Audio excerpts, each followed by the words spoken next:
langga, for today's video, manglaag mi kuyog akong family sa Balete and sa Paliton Beach. While nagbiyahe mi, makita ninyo ang hapitanan diri sa Lazi na isa di mga langga kay magsakay-sakay kag silhig.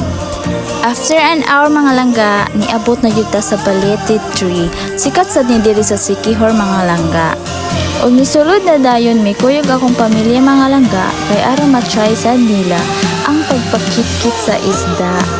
As you can see mga langga, daghan jud kayong mapalit diri nga souvenir if tagalaing lugar ka.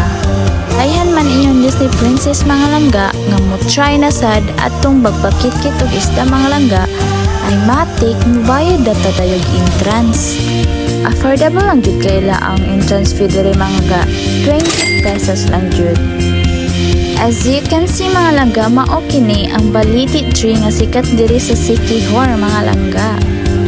So, mo try ta ana mga langga, kanang magpakit-kit iholo mo nato atong mga tiil dira mga langga para mga kuha atong mga kalyo.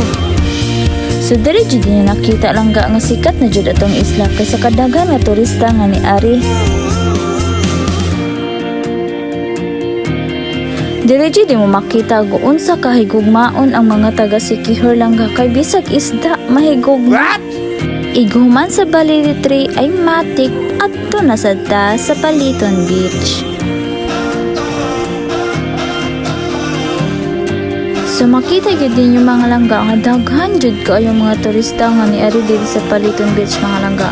Usa kini pod nga sikat diri sa Siquijor. Iflyhan ka island girl or island boy kaayo ka lang tawon, daghan kayong kapilian diri sa Paliton Beach mga langga.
Sa takutob mga langga. See you for the next video. Thank you for watching. Bye!